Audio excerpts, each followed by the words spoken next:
Great to see you both. I'm joining today from the studio where we'll all be together, of course, for the results on the results night. But look, we're all in DC actually. This is I realised this is about the first time we've all been in DC for a while. Yeah, it has. How exciting. Most unusual. It must be close to the election. I think we should dive into one question because we're getting so close to the main event now. Minds are focused.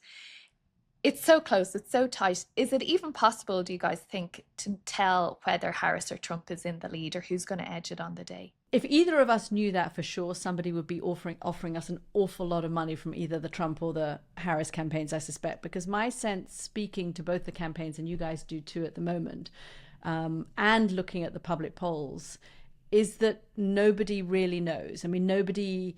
However many of these elections I've covered, there have been some elections in the past where you absolutely knew going into them. George W. Bush's second term, it was pretty clear. Barack Obama's second term, by the time we got to election day, it was pretty clear.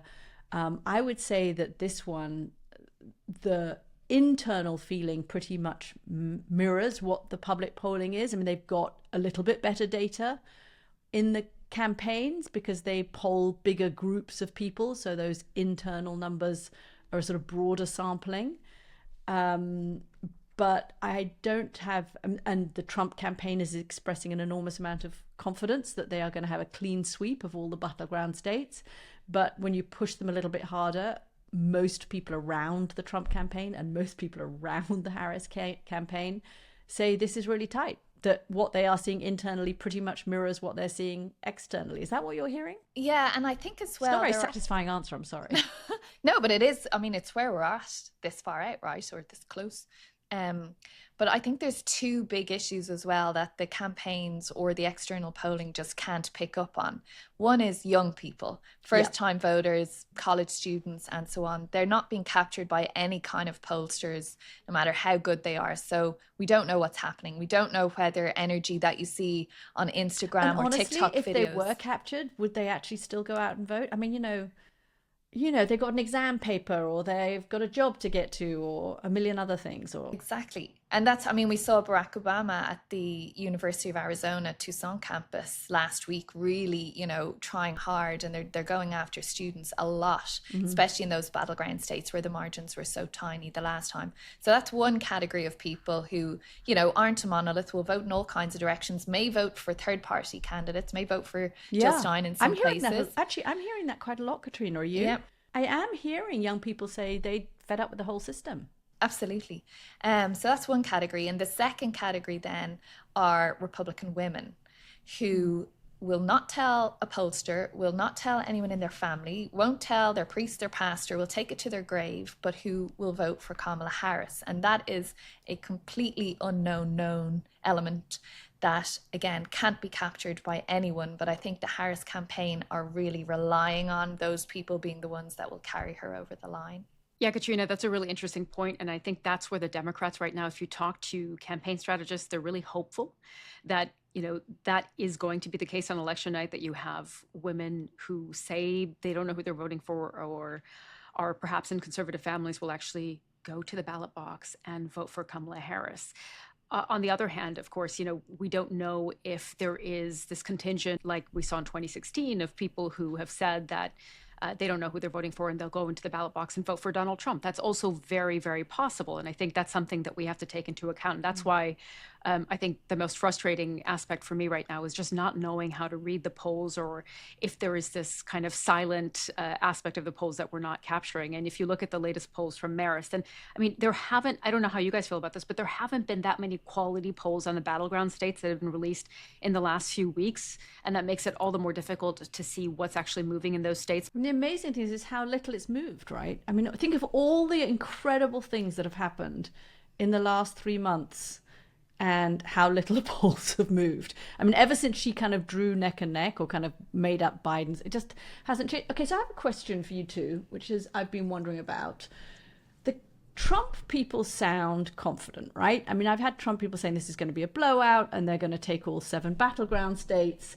And the Harris people sound much more cautious, but weirdly also more confident by saying we've got a better ground game and we've got the get out the vote mechanism, and they may talk a big game, But God forbid that we should actually say we're ahead, or God forbid that we should say we think we're going to win, but we think we're going to win because we've got the mechanism. So which are you, but when you hear from them both, talk to me about the Trump campaign's confidence, because that's the thing that's, is it just based on 2016? Are they basing it on data? What are you hearing there? I think it's a style thing as well, though. I mean, Donald Trump never going to doesn't not like sound confident. Yeah, but legitimately, he doesn't want to sound like he's the underdog or there's the potential of being a loser there. And that's very much the style thing. Whereas the Democrats are playing on, we're coming from behind. We need you. We need your vote. We need your vote so badly. And I think, though, if you look at that, the old marker of these things, which is where is the money and where are the candidates? I think we can tell that both of them are actually quite nervous because they are hammering those battleground states. They're doing sometimes 2 states in a day. Donald Trump, even sometimes three even 3, because they're trying to get around every single place as many times as they can, get in front of people, get the free media, be on the local news program instead of just being an ad in the middle of the ad break on the local news program. I think part of the reason that they're confident is precisely the economy, because that is literally what every voter I've spoken to has told me is, even if they don't like Donald Trump, and even if they're voting Democrat, they understand and recognize that the economic factor, affordability, is going to be so decisive in this election. And they feel like they can directly point to that as like, the winning aspect of this election. At least that's what the Trump campaign says. There's a new poll out today from the Financial Times and University of Michigan making that exact point, that there's still an overwhelming majority of people who think they've greater confidence in Donald Trump's handling of the economy than Kamala Harris. Which is interesting because the FT had a poll out a few weeks ago. The FT was the first of the showing big the reverse, showing that she had pulled ahead on the economy. And you know what? There's another poll out that I saw a couple of days ago saying that actually it was about 2 days ago, maybe it was an NBC poll showing that she now was ahead specifically on the issue of prices. So I don't know. She was asked about this in the CNN town hall, wasn't she? And I have to say, I think she, at times, from my perspective, struggled to find answers to those questions when she was asked specifically about grocery prices and how she'll bring those prices down. She talked about, price gouging and making sure that companies across the country don't engage in price gouging. But there were a few questions directly from the listeners and from those undecided voters who were in the CNN town hall. And it sounded like, when she wasn't talking about extreme weather events like, Hurricane Helene or Hurricane Milton, that it was harder for her to describe how she would bring those prices down. And if that is the most pressing aspect for so many voters, you would think that, this is going to be something that's difficult for her to convince people on. Obviously, she's talked about the child tax credit. She's talked about a down payment assistance for housing.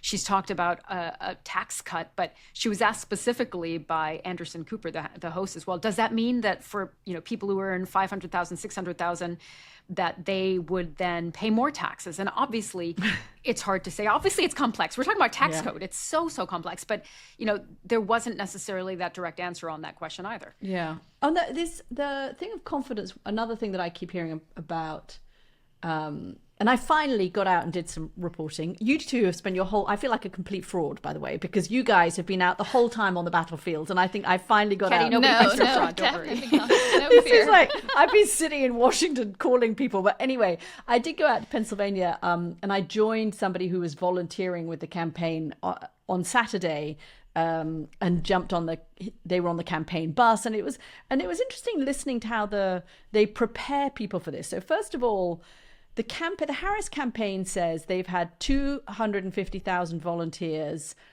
flood Pennsylvania last weekend. Of the, I'd say 40 to 50 doors that this guy knocked on, only about 8 answered. A few had already voted. A couple actually turned out to be Trump supporters, although they were only meant to be Democrats. I mean, it's so. On the one hand, yes, I keep hearing about this amazing machine, and they got so much money, and it's the get out the vote machine, and 250,000 volunteers have flooded Pennsylvania, which is kind of remarkable. But then when you see it in practice, I came away and I thought, oh, is there less to this than there seems to be? Exactly. And this is why the Trump campaign, Chris LaSavita and Susie Wiles, early on, there was this Atlantic article about what the Trump campaign was doing in its ground game differently. And that was not to expend so many resources on these door knocking campaigns necessarily, but to have these local ambassadors who could go door to door and know who those low propensity voters would be and try to convince them to vote, because they felt like it was not a waste of time, but certainly not as effective with time and resources and money to actually do that ground game as it's traditionally been done. I mean, I don't know, Caitríona, do you think that that's actually going to make a difference? I think there's two elements. Even as you say, Katty, it's 4 or 8 people or however many open the door. If they can get 4 or 8 people in each kind of little block and little district, when we're talking about maybe tiny margins, that matters. Maybe if those people would have stayed on the couch and actually now they get out and vote. Because I think if you've had that sort of face-to-face, one-on-one contact, you sort of go, oh, well, I did promise that lady I'd go out and vote. And, at heart, most people are good people and they stand by their word and they'll go out and vote. What we're seeing on the Trump campaign, and if this works and if he's re-elected, this will be the new way to campaign, is doing these multi-million listener podcasts. Is having to go nowhere, or maybe go to that one studio or whatever and sit down with these guys and talk to them for an hour and freewheel and talk about your life and your backstory and so on, that we've seen she's Donald done some Trump. of that too, right? She has done she some has of the but podcast if you compare the listeners, available listenership and the number of podcasts, Donald Trump has done far more than that. JD Vance has done far more than that. And it is a gamble to the people listening to these podcasts, many of whom are probably in those demographics who aren't that interested in politics or who feel badly served by politicians or the elite in Washington, D.C. If they can convert those to sizable new voters, that will be, I think, the new way of campaigning into the future. So they're two very different approaches, but I mean, that's the beauty of politics, right? It's an evolution. It's a tactical evolution in many ways. I wanted to get your take on the strategy of Donald Trump holding this massive rally in Madison Square Garden in New York. And then what we're hearing is Kamala Harris holding a big rally here in Washington at the Ellipse. Really interesting choices. And Caitríona and I were talking about this offline just a moment ago about Madison Square Garden. And of course, hometown for Donald Trump. And this is the mecca of sports. I think the choice of Madison Square Gardens is very strategic. Again, keeping to that demographic that Donald Trump's doing so well with and is trying to really lean in hard to those younger men. You think Madison Square Gardens, you think packed crowds, screaming, big sporting events, whether it's a boxing match or a basketball match or a gig or something, and he's kind of automatically associating himself with that and kind of leaning into that brand, whereas you see Kamala Harris doing the very more presidential thing on the ellipsis with the White House behind her and kind of presenting herself as like, this is what you could have if you vote for me. Yeah, I think last time I went to Madison Square Gardens was to see Adele, so I guess this is going to be kind of different. You never know. You may break into a song. You can never say never with Donald Trump. We've had the swaying on the stage, so there may be a lot of music. We had Barack Obama rapping the other day. Yeah, that's right, Eminem. Some of that may be Donald. First of all, Kamala Harris has Washington. Where's he going to do his final night rally, right? He has to choose a place. This is a very big departure from 2016. Because in 2016, on the night before the election, Hillary Clinton, I was there, gave a huge big rally with kind of celebrities. I think it was Beyonce and a couple of other big singers on a stage in Philadelphia. And it was called All Razzmatazz. And that night, Donald Trump was at a rally in eastern Pennsylvania in a field. And he said to the people there, Hillary Clinton is there with the Hollywood elite. I'm here with you. And now it's interesting that he's actually he's sort of slightly flipped the script because he's going to be in Madison Square Gardens. I wonder if some of this is... But not with the holiday elite. No, but and it's that is like 8 or 9 days out from polling day as well. Yeah, so it won't be exactly the night before. And I mean, if you remember, Katty, in 2016 when Clinton was doing that, Donald Trump did, I can't remember exactly, 6 or 7 rallies on that last day. And the last one, he was really delayed. Do you remember? It was like after midnight and people had been waiting for 3 or 4 hours. He was on the plane flying back to New York, and as they were coming into New York, he sent out a tweet. He said to his staff, how long would it take to get a rally together? Because I know I was speaking to somebody who was on that plane. And how long would it take for us to get a rally together in Michigan? And they said, oh my God, it's the middle of the night. It'll be 1 o'clock in the morning by the time we get there. And he sent out a tweet from the plane at about 11 o'clock at night and said, rally in Michigan at the airport in 2 hours time. And they landed and there was a huge crowd. Yeah. And the tweet bounced up to the satellite, bounced back down again to Michigan, and they all turned up. It was wild. To tell the other side of that, I was speaking to a union rep, a United Auto Workers union rep in Michigan, who was going to bed that night and saw the tweet and basically rallied his buddies, filled the minivan and drove to go to the rally. And, we know what happened in Michigan. Which is very different from, the Madison Square Garden stuff, you wonder some of it's, she's going to be speaking in Washington, New York's the other alternative on the East Coast. It has got that kind of sports era aura to it. It is new. He has a psychology thing about New York, I think, a bit, that he really wants to be accepted in New York City, and to have thousands of people coming out with MAGA hats in the middle of Manhattan in Midtown, I think would, be the kind of thing Donald Trump would like.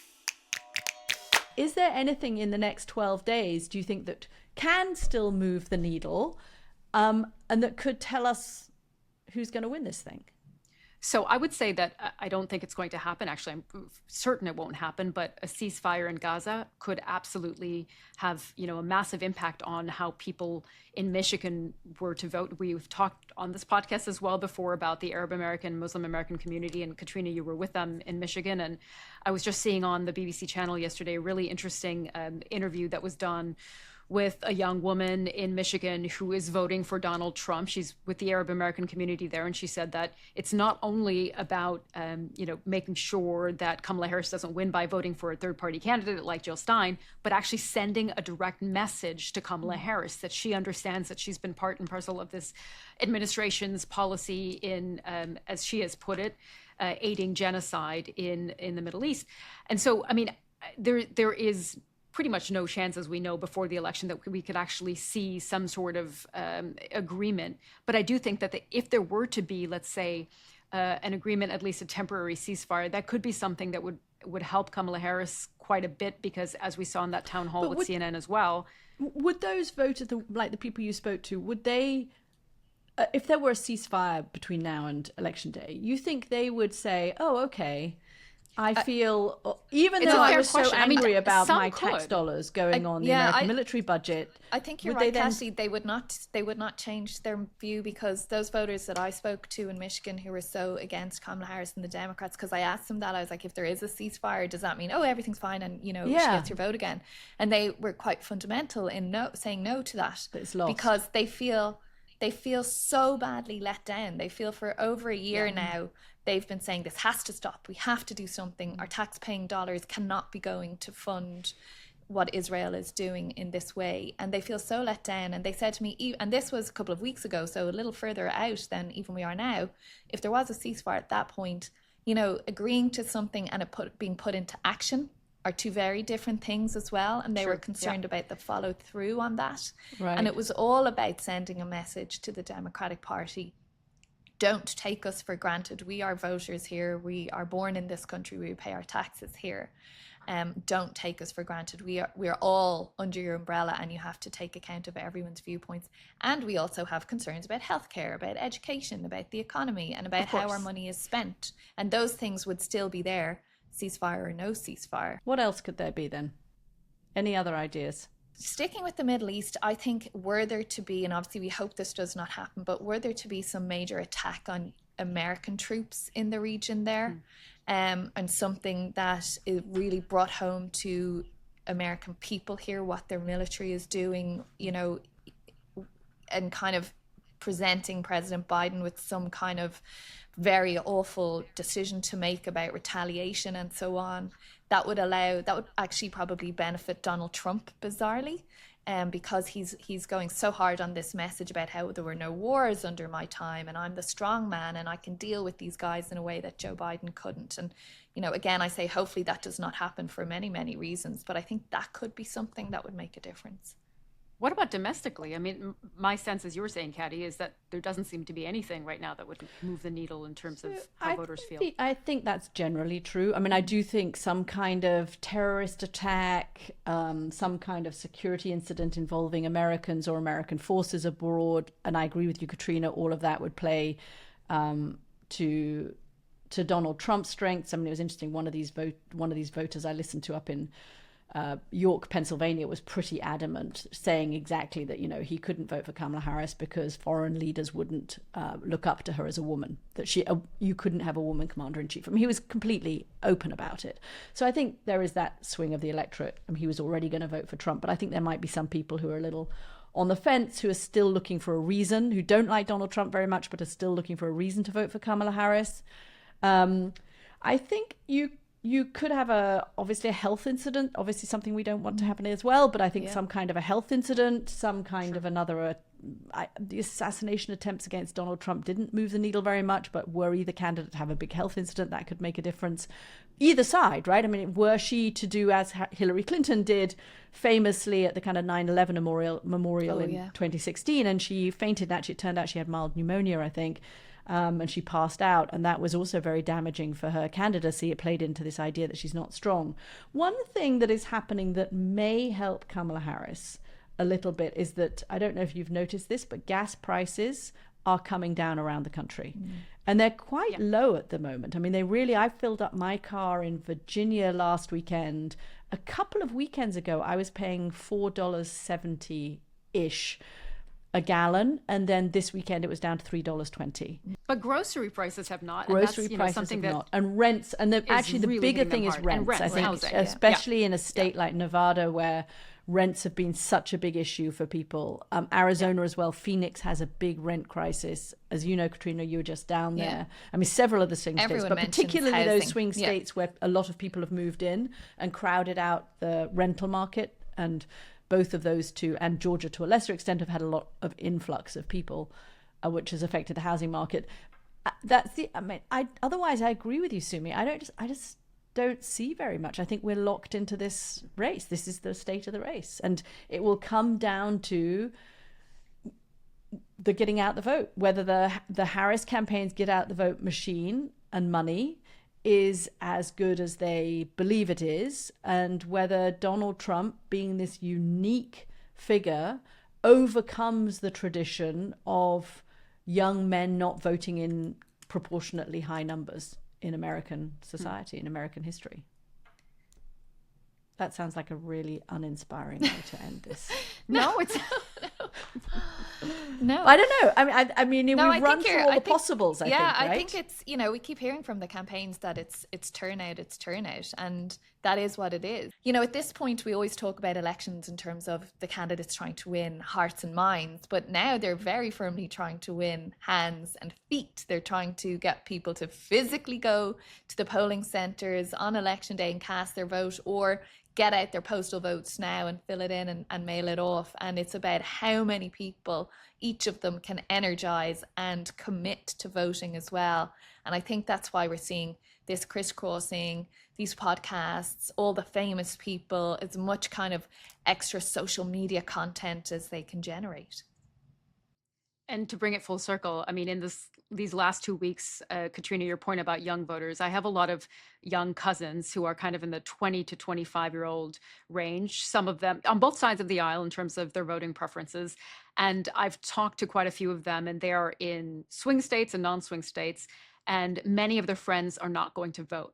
And what I'm really curious to do, I'm doing a little bit of informal polling among them in the final kind of 11, 10 days or so to see, is that going to change in this final crunch? Will they go on election day? Will they vote early while they still can?